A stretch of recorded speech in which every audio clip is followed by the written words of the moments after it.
Welcome to the ToRAISE Questions Doula podcast. This is Melanie Headley. I'm here with Thérèse Hakoun, the Executive Director to ToLabor, which is an international doula training and certifying program. Hi, Thérèse. Hey, I was going to call you Sarah. I'm so sorry. Oh, Hi. Sarah, we miss you. We do, but I love you, so I'm so glad you're here. Hi, Melanie. How are you? I'm good. You have a good weekend? It was Memorial Day weekend. I know this is late going out, but when we're recording, it's Memorial Day just after. Was it good for you?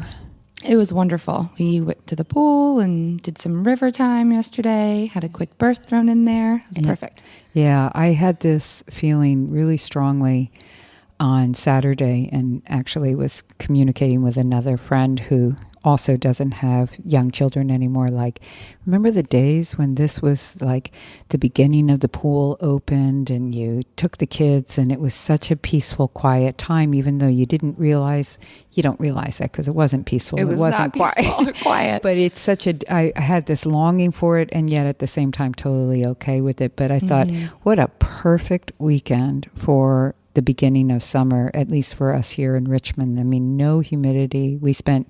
We hiked the river all 3 days and it was just superb, beautiful, and we went early so we weren't inundated with all the other people who wanted to enjoy the river. And that's what you get. Yeah. Now having no little kids to follow and straggle. That and was it. Yes. Say, when are we going to get there? So though I missed it, I didn't miss it. But I thought how nice it is for everyone. So anyway. Love that. Well, today we are going to be talking about how to get clients and then how to conduct an interview with a potential client. Yeah, and the reason we're choosing to talk about this, even though we know we have a lot of experienced doulas and people on this listeners as for the podcast, we also have a lot of people who are just beginning and many leaving workshops that they've attended and thinking they're so excited. They want to do this work, but they're hesitant. They're concerned about how do I find people, even though it's talked about during workshops, and how do I have that first interview? So we thought this would be a good topic, and for all of you more experienced doulas, adding your comments to our Facebook page when this comes up would be great so that we can add in to those ideas because we're always looking for new suggestions. So yeah, that's great. And you can reach out to us on the Facebook page, ToLabor on Facebook, and you can email us at ToLabor. No, it's ToRAISE Questions at gmail.com. Yeah, if you have any questions, feel free to send them in to us. And I feel like too, with more experienced doulas, clients go in cycles. So sometimes it's, you've got this huge cachet of, requests for information for your services and then, Right. And, that's a good point also. Even if you are experienced, maybe there are things that you wonder, are you doing right? Could I do better for a client, for that initial interview time. So anyway, let's talk about it. Great. And so before we get started, let's do a tip. Oh, yeah. Thank good. Yeah. So do you have one for us? I do. I know that you and Sarah have talked about this previously on another podcast, but it was just reminded from a local doula here in Richmond, Lynn, reminded us how important it is to carry a comb with you. 2 is perfect. 2. So the little cheap dollar store black straight tooth combs. And then your clients can hold them in the palms of their hands. And when they're doing this, it acts as a counter pressure in their hands. And it also hits those great acupressure points to help with pain relief. Yeah. And when Lynn was sharing it, so we'll add her little tip in here too, was she gave it to the client to hold during the placement of an epidural. Yeah. And I thought that was such a great idea. Really smart. Because it really, everyone who knows that when you're having an epidural, you have to be totally still. And you're still having contractions. So hard. And you're in that bent over position. So what Lynn witnessed was that the client really, really benefited from those combs in their hand during that time. So great tip. Great tip. Thanks, Lynn.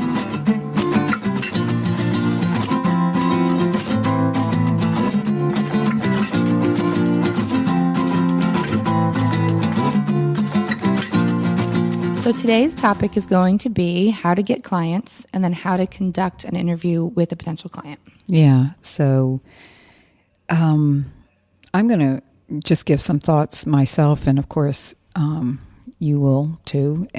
So I think the first thing that I say to everyone who is in our workshops is to immediately get a business card.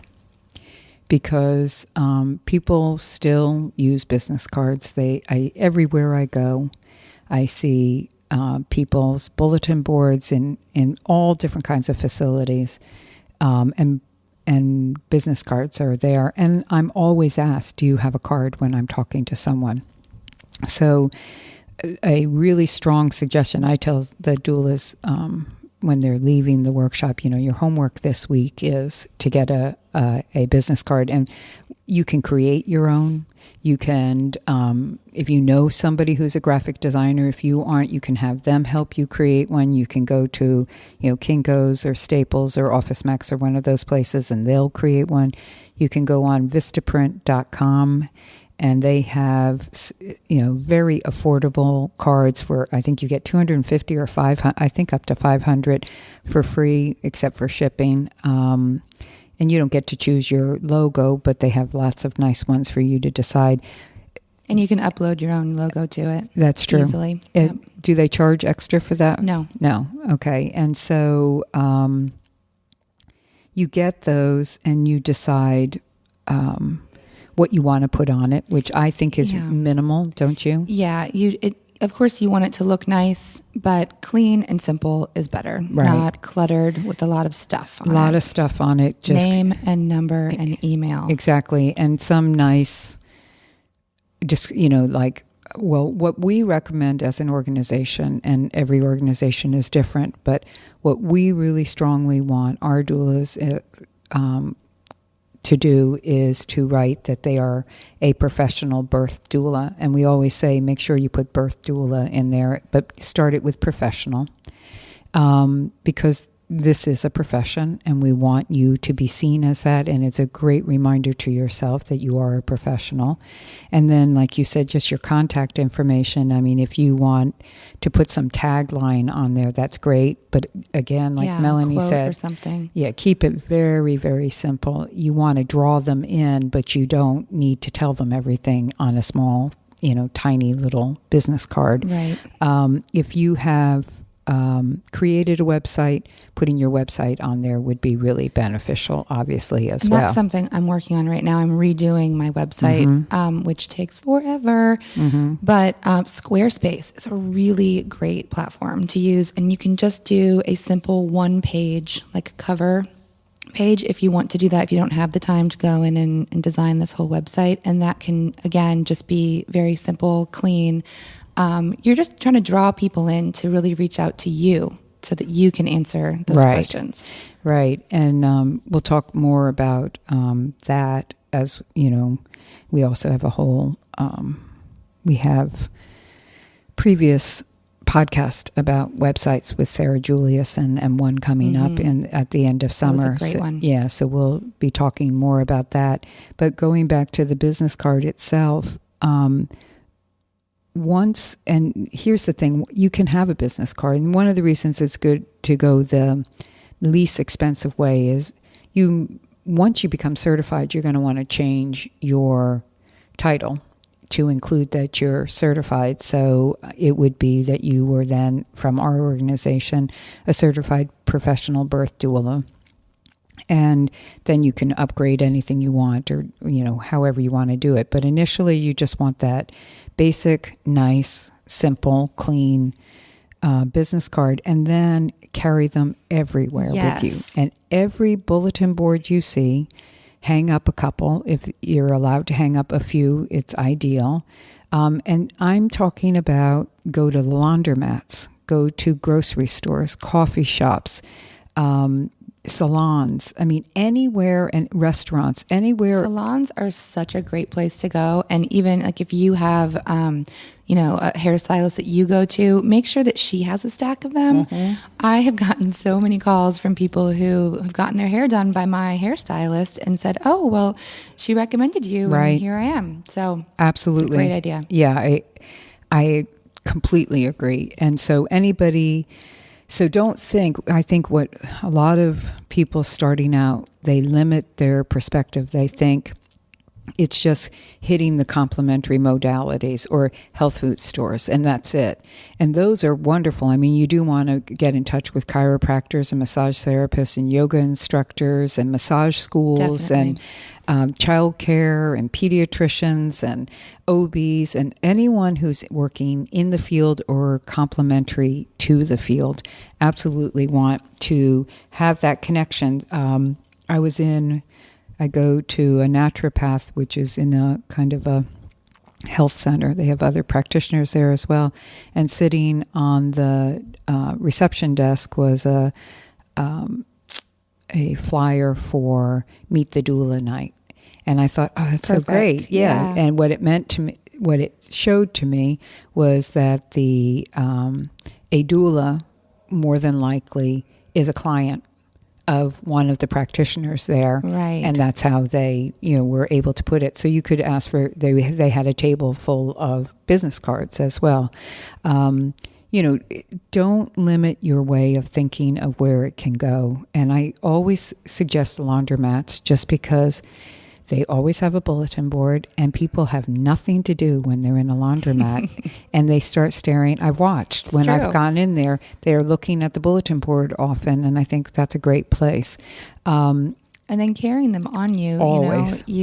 I have had so many encounters at the park with my own kids, and I'm sure all of you can relate to.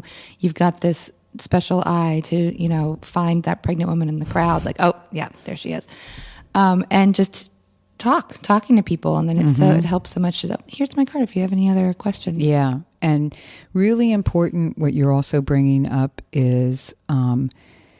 Something that we feel really strongly about, I feel really strongly about, is how we solicit births, which really means we don't solicit births. Right. You know those signs that are on people's doors or on businesses where it says no soliciting? Yes. That's what I feel that every pregnant woman deserves, is a sign on her that says no soliciting. Because you can't put her in a position of discomfort. And that's certainly not the way you want to start a relationship with somebody if they end up having you at their birth. Being aggressive is not the way. So what's the balance? How do you do that? It's basically what you just kind of said, Melanie. It's engaging in conversation because you want to engage in the conversation, and you're just inquiring about who they are. And I think that just comes naturally. Because if you're working in this field, you are drawn to those people, and you are in the back of your mind, or maybe in the very forefront of your mind, you're thinking about, ooh, maybe I could get a client here.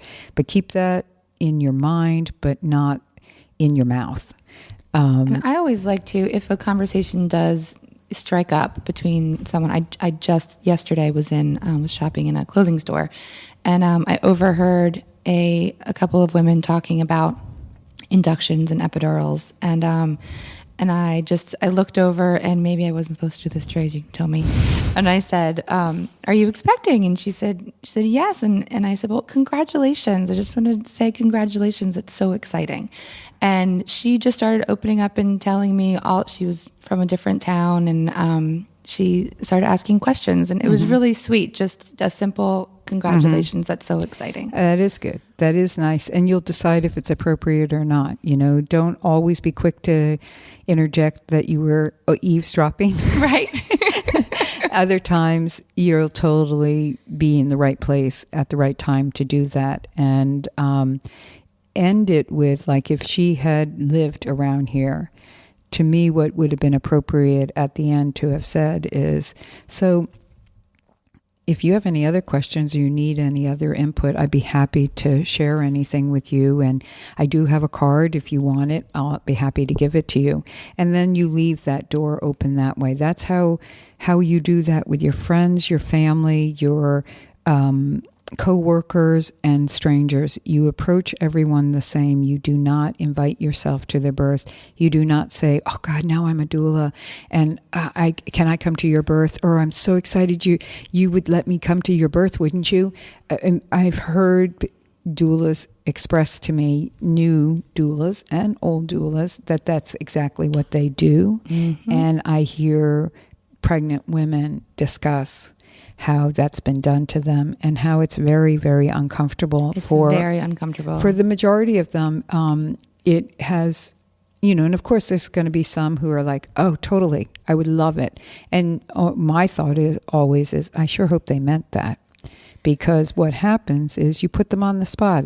We're polite people and we like to be polite most of the time.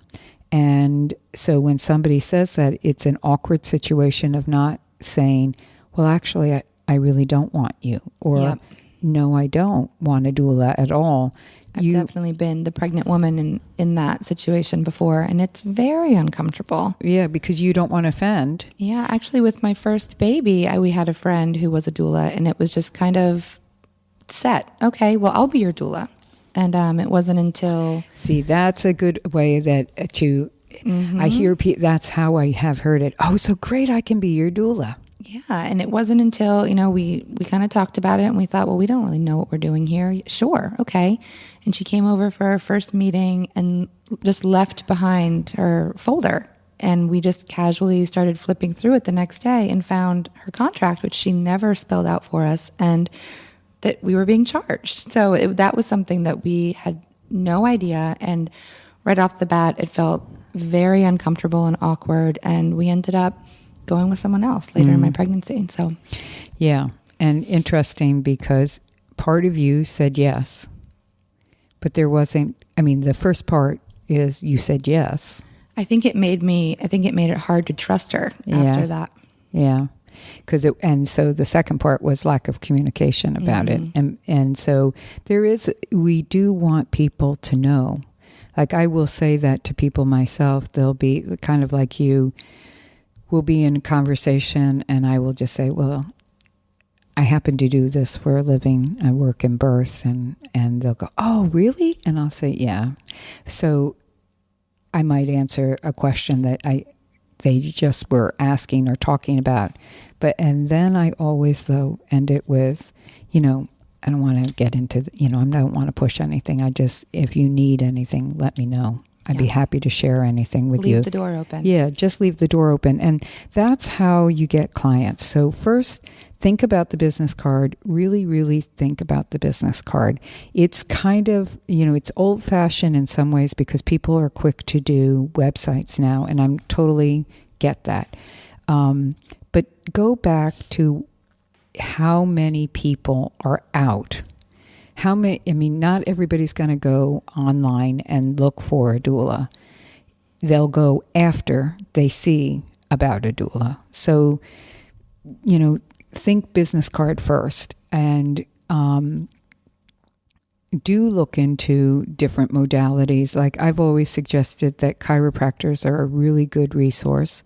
They usually really want, if they're invested in working with pregnant people, they will...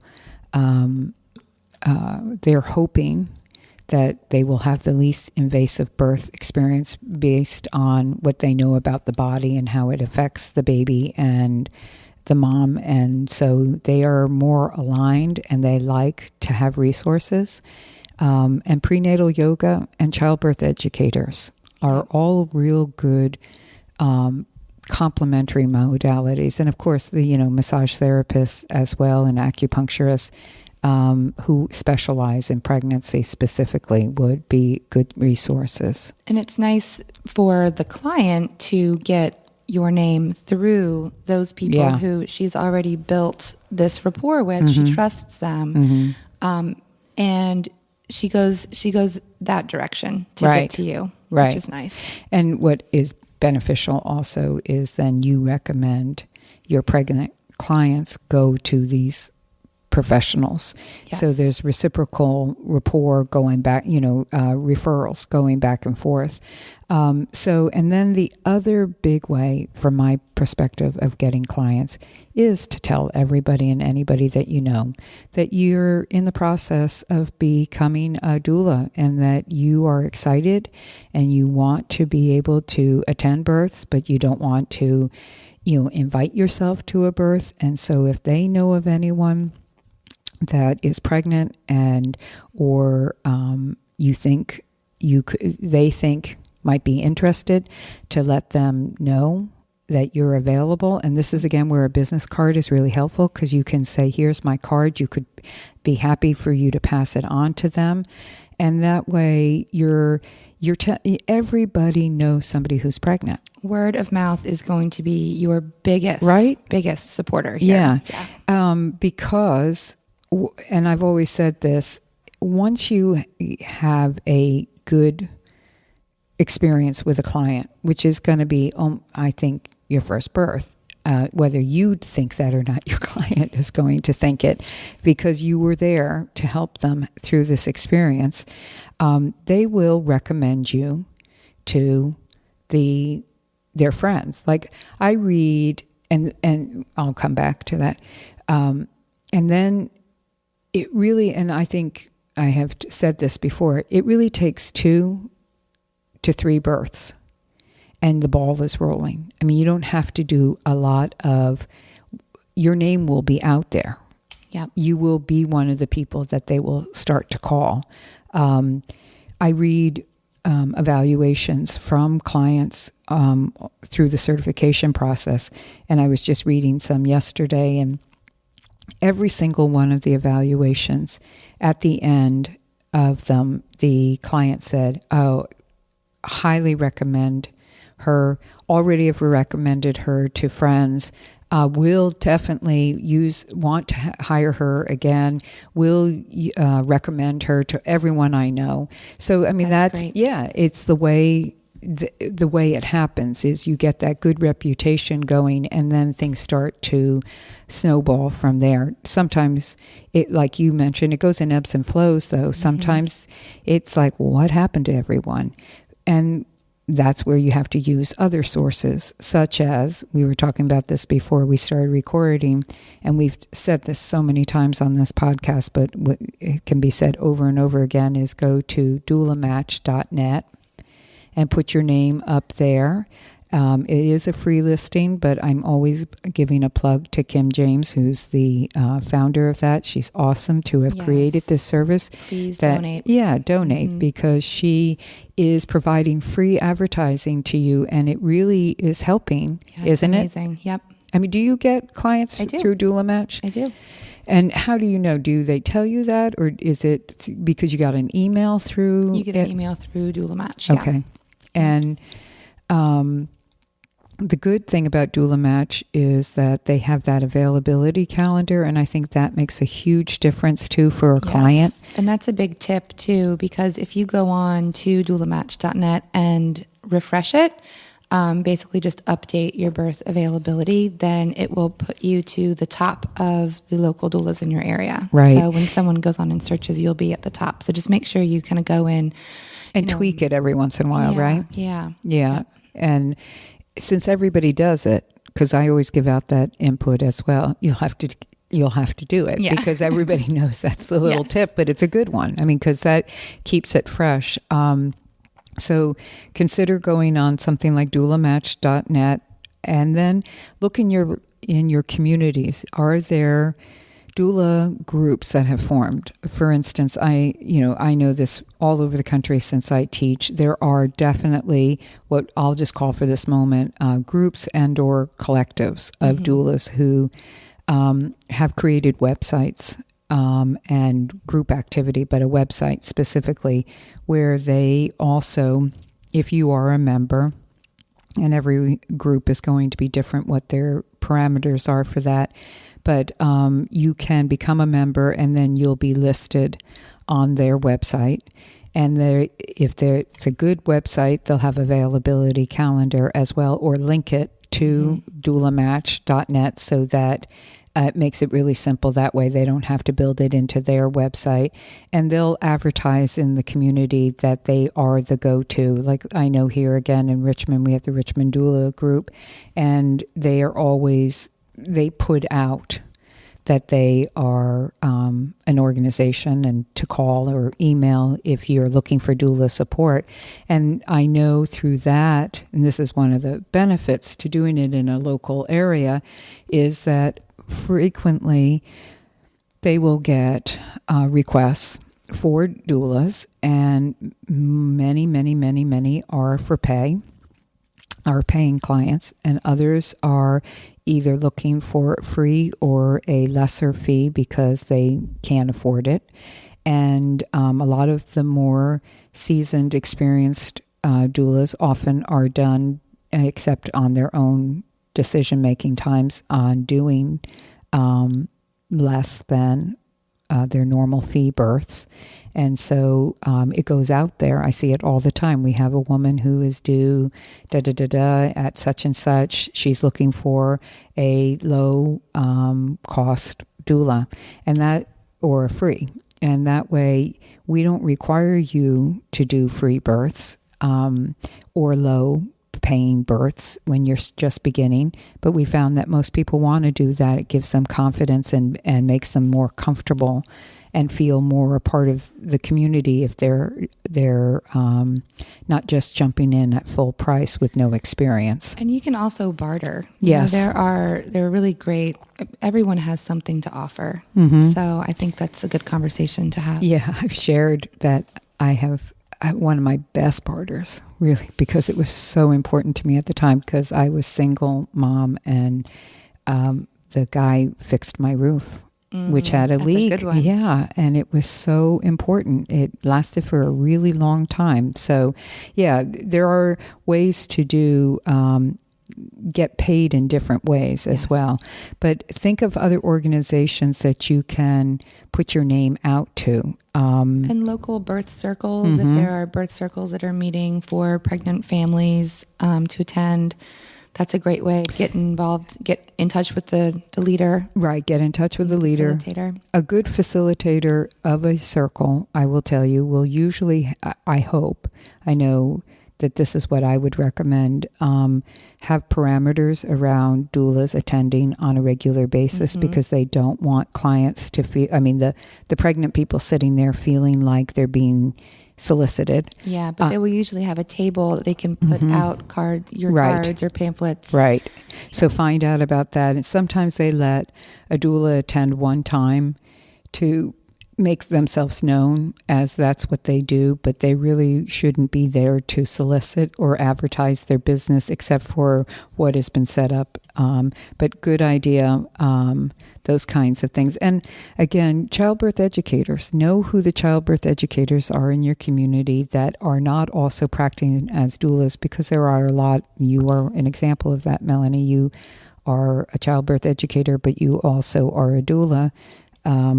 So, though, you still want to know the name of doulas in your community. For sure. And I usually start off a class with, 6 to 10 couples, and maybe half to 25% already have a doula. And then by the end, everyone has a doula. So, and they can't all hire you. Of course. No. Yeah.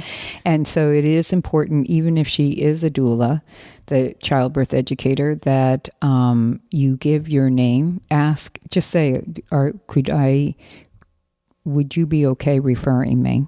And even if you offer other services, like we have someone in the community that makes lactation cookies, and I was teaching one day, and I teach in a store, and she came to drop the cookies off, and I was there, and so she came in and brought them, and I was able to give cookies out to everybody, and they were delicious, and everyone loved them. And so drop your cards off, ask to have a second, maybe when she's setting up class or after, but it makes a difference to even, be able to see that person face to face. Right. Good. Really, I agree. And maybe have a moment to talk, because if I were a childbirth educator, I'd want to know who I feel protective of my clients, Yes, of course. my students. I would want to know who I was recommending to a certain degree. I don't want to be the judge and jury because everybody is different, what their impression is, but I would want to know a little bit about that person. What was the other one that just came to my mind and popped out? We were talking about birth circles, childbirth educators. Yeah. I think that if you are part of To Labor, part of our requirement is to attend a childbirth education class. And we highly recommend, I know this sounds kind of surprising often to people, but we recommend that you take any class that you want. But our recommendation is consider taking the hospital birth classes, just because that's where the majority of people are going to get their information. It is so eye-opening. That's what I did when I became certified, and it really helped me to see what my clients were getting and how I could supplement that information, because there was a lot of supplementation that needed to be happening. And that's important. And then you also, I'm sure, and this is why we recommend it too, learn things about the attitudes and about the procedures and the policies and what is being said and what's not being said. And so while you're in that class, being completely respectful of the educator. And then that's another great kind of word of mouth. Well, it is, because we don't want anyone attending a childbirth class who is not pregnant there to participate. I mean, that isn't why you are there to observe and to audit. So, my thing has always been the quote from my father, which is, take the cotton out of your ears and stick it in your mouth. And I always envision myself, though, sitting there with duct tape, because it would I think you've given me that advice, too. Because it is, I think I would need duct tape at this point in my life to sit there. But I would find it really interesting. But here's the point for how to get birth without soliciting. You will have the opportunity to introduce yourself at that childbirth education class. I mean, that's going to be everybody, however they set it up. Everybody is going to probably be asked to introduce themselves and how far along they are. So, of course, what you're going to say is that you are there because you're in the process of being certified as a doula. And if anybody would like to talk to you about that after class, you're available. Thanks for having me here. And that's it. You don't say one more word. Perfect. You don't interject during that entire experience.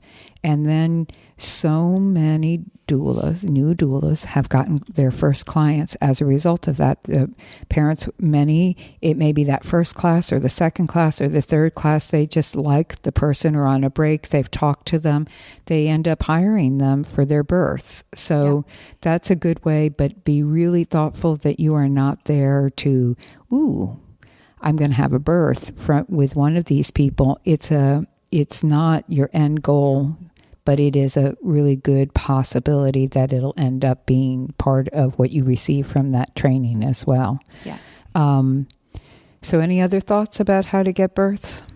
Well, I think I did just want to say in regards to soliciting care providers and putting your cards with, specific care providers or hospitals or birthing centers or midwives. I think you have to have the same sort of demeanor of that non-aggressive, just extremely respectful, very appreciative. And again, keep it short. Yep.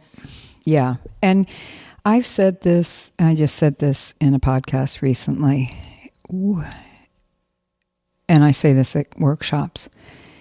When you go to meet with that person, and I am totally into whoever you are is whoever you are, and I don't want to make you not be who you are.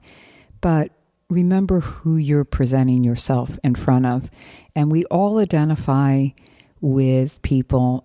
Whether we are consciously aware of this or not, I became so consciously aware of this. I'm going to tangent here. When my children were teenagers, we would discuss the different sects of people that they were aware of in social circles.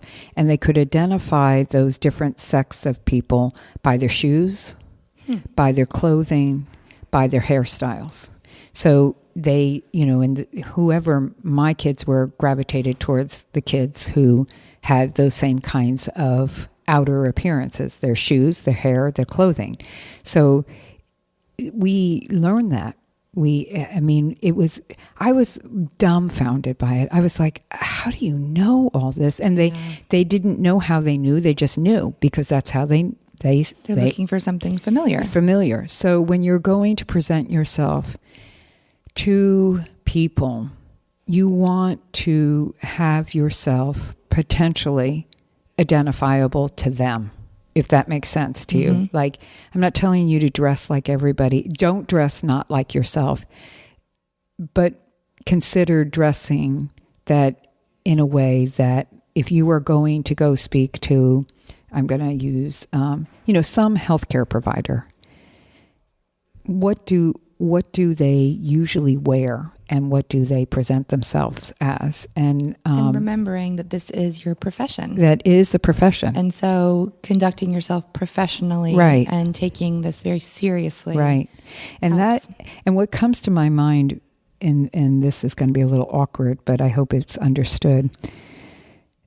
I think of all the young women and men that I know who are very tattooed and some pierced, and how they're working in this field. And I'm totally comfortable with that because I happen to have very tattooed children myself and a tattoo artist. Live in like the third most tattooed exactly. place. And one of my kids is a tattoo artist by profession. And so that's very comfortable to me. So I'm oblivious to other people's feelings about it until I'm with sometimes some of my kids some places and I just see people looking at them who are not familiar with it, who are not comfortable. And, honestly, as me, I could care less what they think, and I think my children care less what those people think. But then I put it into the professional point of view. And that's where you're not going to take off your tattoos and you're not going to remove your piercings, and nor do I think you should. But how you are as a professional in front of that other professional is so important. Those things make you. Those are just part of you. That's not going to change. And I want you to represent yourself as you. Exactly. So that's my point. I guess I'm coming around to more of being clear even for myself at this moment. I don't want you to dress differently, wear your hair different, wear different shoes and take off, cover up your tattoos. But it's how you present yourself as a person to that other person, because people will have a visceral reaction, whether they're conscious of it or not. But if they hear you speak in a way, then they will relate to that in the human way. And those barriers will hopefully drop. And if they don't, they don't. That's okay. I've also found that letting the other person speak more than you. Yeah. And just listening and not interjecting and interrupting and trying to sell yourself. Like this? Exactly. Trying to sell yourself, really giving them the chance to speak, which we'll talk about too with interviews. Right. But, and I don't know how to better say this, but not sounding like a know-it-all.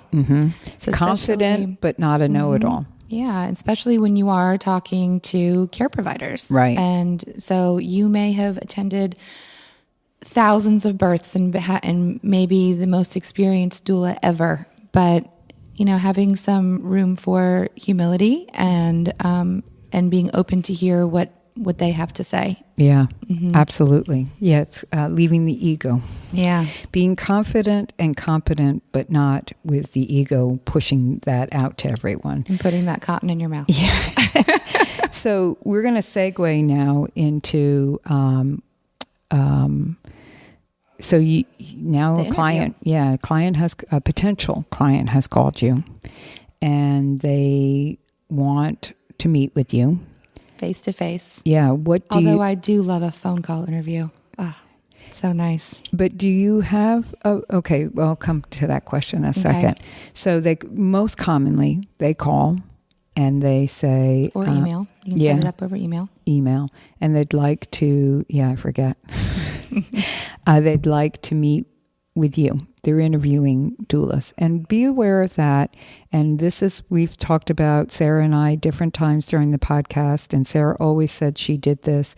After an interview, she always said to clients, I recommend that you talk to at least 2 more doulas before you make a final decision. So they are going to be interviewing probably 1 to 5 doulas. We hope that they're only doing 3. Like when I give out recommendations, I only give out 3. And I say to them, if you really don't match with one of these people, then let me know. I'll give you a couple more names. But I think 3 is enough for them to get a feel. I agree. So anyway, they'll probably want to meet with you. So the next thought is, okay, where, how, and what do you do? Okay, so location. Location. So where, besides the fact that you just let it out that you'd rather do it on the telephone, because who wouldn't? And, back in the old days, to be totally honest, that's exactly how I did. But you know why it worked that way? I was really the only game in town. Yeah. So they didn't have a lot of choices of people. And I would always say, well, do you want to meet at the end? And they go, no, I just feel really comfortable. Mm-hmm. And so that would be the end of the discussion. But and that's something you can offer. Can we start with a phone interview? And then if we feel like you feel like we need to meet, then we can set that up on the phone. But I would say most people do one face-to-face. Yes. I find that the majority of phone interviews are actually for subsequent mamas. So if it's their second, third, fourth baby, where maybe they've had a doula before, they've moved to town, they're trying something different, they're comfortable with what a doula's role is. Exactly. Okay, that makes more sense now. So where otherwise do you find a good location to meet? So I really, really would advise not to go to their home. Right. And the reason is? Well, first of all, these people are strangers. Mm-hmm. You don't know, and you've got to be safe. Second of all, it's nice to be on common ground. Yes, I think that's really important. So I usually do it at a local coffee shop. And the other thing I want to say about a house is, and why I think common ground is another good reason, is you're on level playing field, but also I know when I go to somebody's house or because people have said, well, what about them coming to my place? I don't recommend that at all. But it's hard. It's easier to leave, I think, a facility in some ways than it is to leave the home. It's awkward. Yeah. It just feels like, is the party over? Can I leave?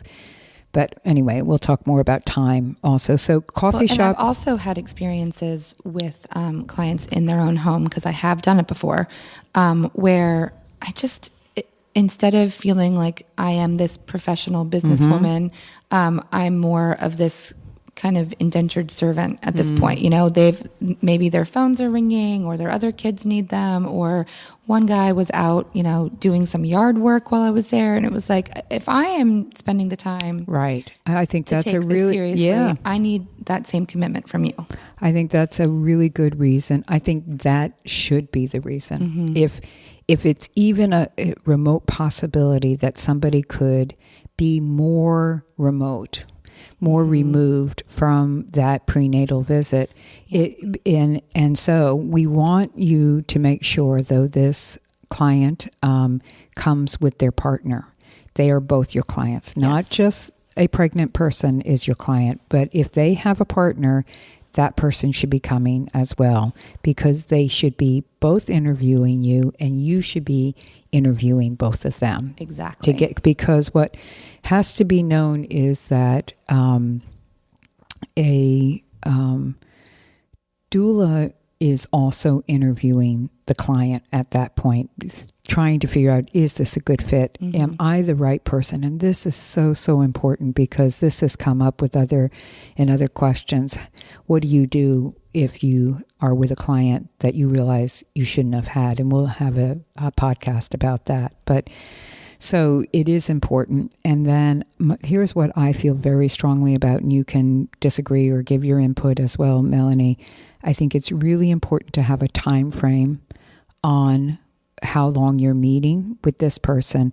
And I believe if you really want to be a professional, is you tell them that when you're making the appointment, okay, I meet with my potential clients for 45 minutes. I mean, I think that's plenty of time. 30 minutes is probably too short. An hour is the max. But so you decide 45 minutes to an hour. And so I'd love to meet you at, if it would work, at 6 o'clock until 6:45. Yep. And then I am not kidding, and people have heard me say this on this podcast as well, keep to that time. You are not hired yet. You are not there to give every bit of information. You're there. This is a sharing experience, but you are not giving them everything at that moment. Yes. And I have a bunch of handouts and articles and lists and, this whole packet of things that I've made for my clients. And I used to bring it on the interview, right? But you learned, I think. Oh, I did. And so, because then they hire someone else potentially, and then you're out all of this great information that you spent so much time on. So I will bring my contract for them to look over. That's good. Is it. Okay, that's good. So you bring your contract and that's it. And I think that is all you need to bring. And I talked about this packet that as soon as that contract is signed, that they are now privy to. Okay. And that's what Melanie brings. Some doulas will bring a small folder, not the whole big shebang thing that you're talking about, but they may bring some resources with them as well. I'm going to totally disagree with that because I think that this resource list that you have put together and spent time on getting to know these different practitioners in town or whatever is on this resource list, that is also your time. Okay. And as I'm redoing my website, I'm also making that private. And so that is going to be just another bonus that they get when hiring me. They get to see this well-honed resource list and contact information. And so instead of giving it, your recommendation then would be let it be known that what they will receive from you as their doula is, so that's what you want to be talking. Here's how I think. And again, we want your input as listeners, and I want your input, Melanie, as a ongoing practicing doula. I think the majority should be them talking. Yes. And you listening. And you answering specifically their questions and not going off on tangents. I like to liken it to how my kids, when they start to ask me questions about sex. And so, you have this whole idea in your mind of this sex talk, right? Like you get so nervous. I know I did get really nervous about having this talk. And then I realized that these questions come slowly, and you don't want to give all of this information before they're ready to receive it. And I have that same mindset with interviews. And so usually we'll sit down, have a little chit chat, beautiful day, blah, blah, blah. And then I'll say, so what are your questions for me?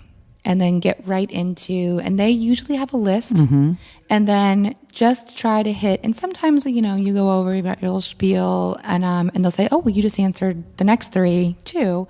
So your little spiel, you mean like answering their question, or a little bit, you mean like you give an overview of who you are and what services you offer? Because I'm sure that's what one of their main questions is going to be. What do your services entail? So then maybe through the services, I might say, and this is what we talk about at each appointment, or this is what the postpartum appointment looks like. And then that might have hit another question. Good.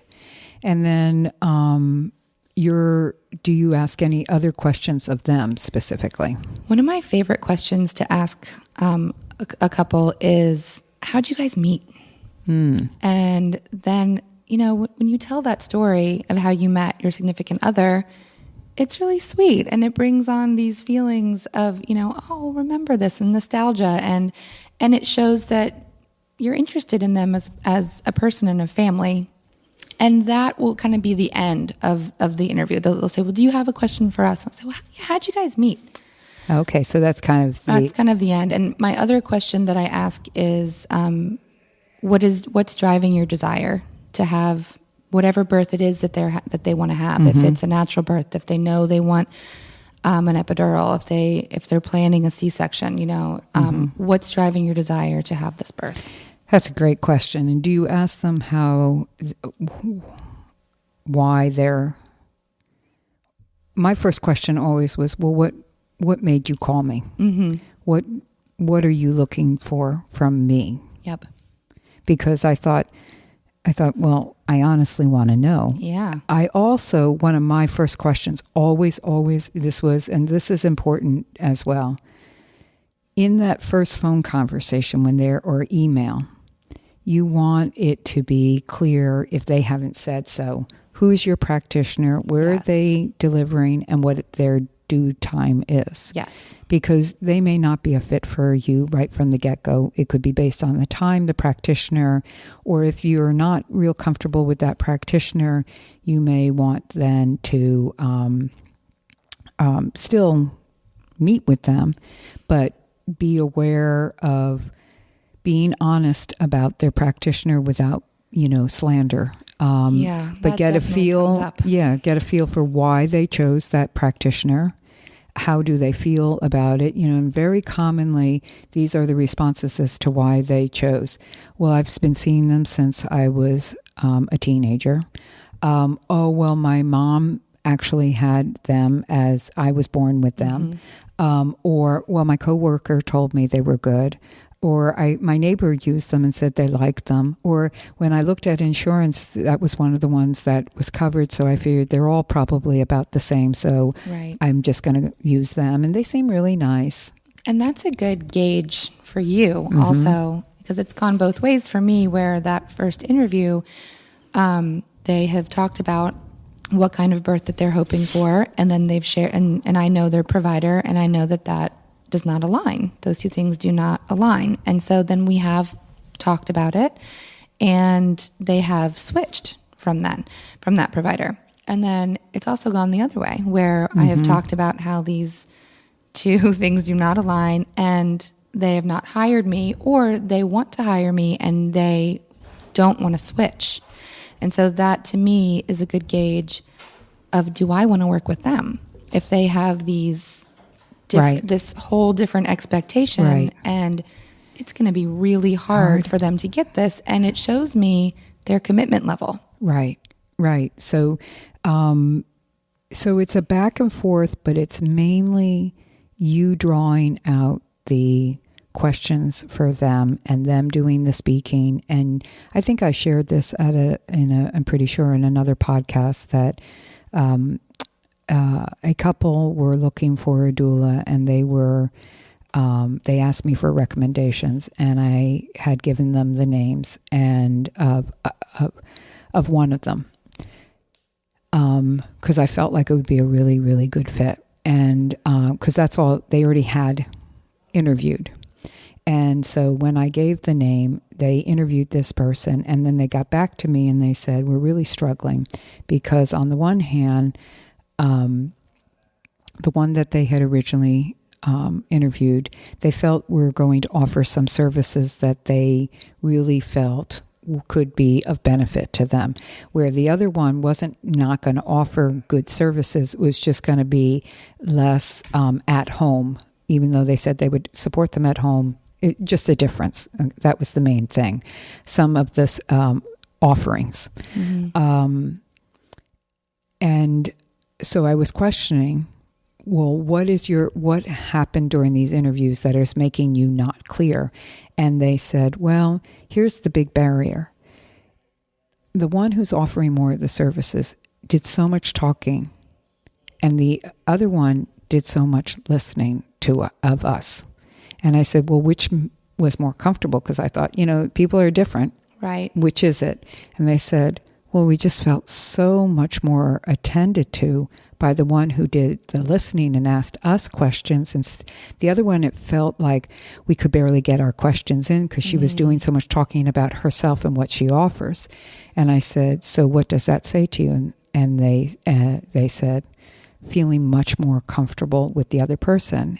And I said, but they're not going to offer you those same services. And they said, yeah, but I think when she's with us, she's going to give us the attention that we need in a bigger way.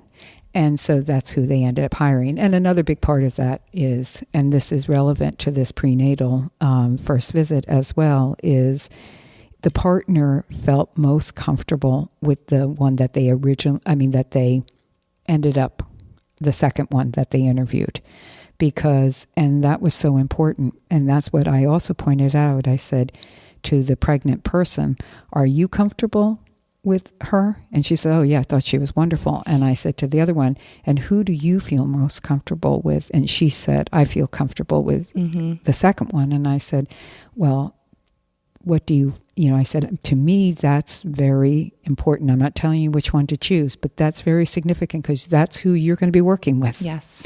So that's the impression you want to be making when you're at a prenatal interview. I just learned a good lesson recently too, where I do usually talk about when they say, well, what do your services include? Or I'm worried about a doula taking over the role of my partner, or, and so I've kind of built this little thing into what I say, and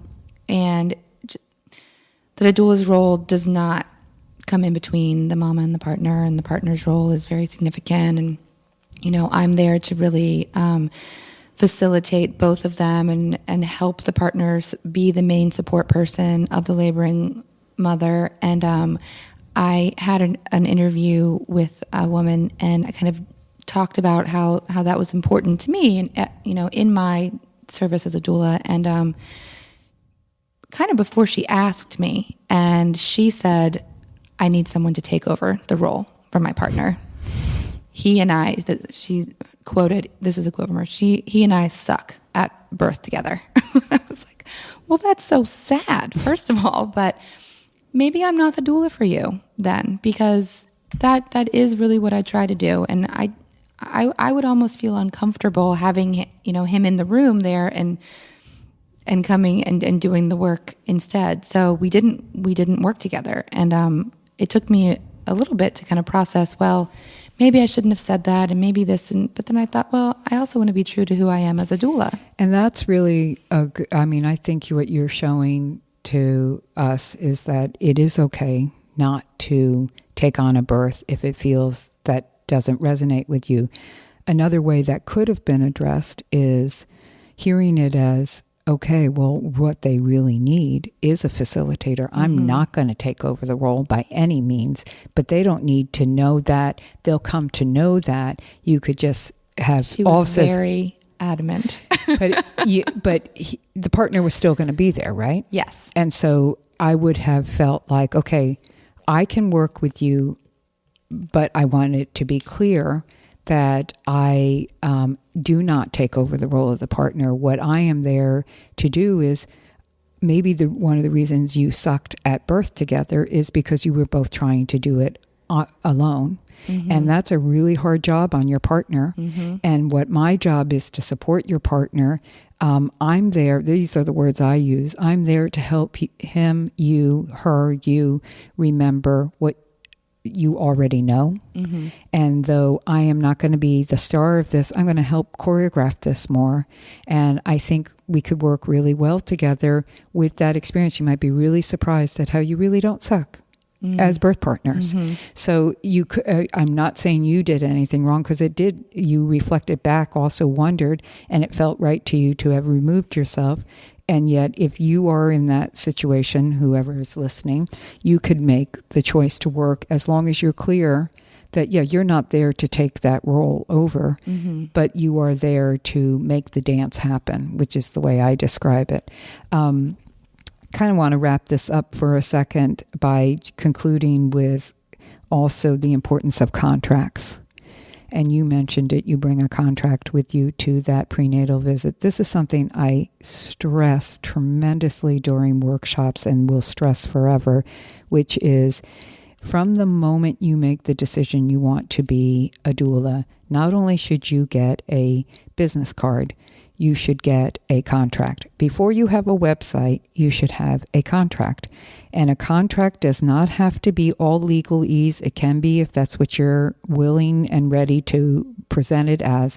It can be simple. It can be 1 page. It can be 2 pages. It can be 3 pages. In our manuals, we share about 8 to 9 different contracts for you to be able to use as templates. And but it is so important that I don't care if you're being paid or not being paid, you're doing lower than your normal fee, you should have a contract. And I stress this should be with your friends and your family members as well, because you are wanting to be a professional and you want the boundary lines to be clear, and you want your clients to understand you take this seriously and they're making that commitment to you. People talk about money as the commitment. A contract is the commitment. And money might seal the deal, but it shouldn't be. It should be, here's what I do, and not loosey-goosey. Oh, yeah, I would love to be at your birth. Sure, give me a call. That's how you do it for a friend. Right. But if you're really going to do this as a profession, then you need to have a contract right from the beginning. And it doesn't have to stay the contract that you have for the rest of your doula business I tweak life. mine all the time. Yeah, based on what you learn along the line. That's why we give you lots of samples, though, of doulas who have been doing this. And so any other thoughts about that? About the contract? Yeah. I have lots of thoughts about the contract. We could make that a whole Okay, podcast. we'll have a whole podcast about that. But we could have more talk about... I do think it's important to bring it Yes. with you So that they see know it. what they're signing up for, and they know what your services And do you give that to them to take home, right? Yes, I do. Okay, that's good. And so make sure you have copies of your... plenty of copies of a contract, and carry one, at least carry that to your prenatal, I keep saying prenatal, I mean interview. And then what we look forward to hearing is other people's comments also on Facebook and at ToRAISE Questions at Gmail, and thoughts and any other questions from people who are also wondering, what else should I do? But I think also the main points I want to point out is set up a time to meet, be in a neutral place, make sure you have a time frame, bring a contract, ask a leading question, let them do a lot of questioning and talking, and fill in the blanks, but don't give them all of what you need. Don't give them all of what you know unless they hire you. Then you're obligated to give them what you know. Yes. So, okay. Good luck. Thanks, everyone. Bye.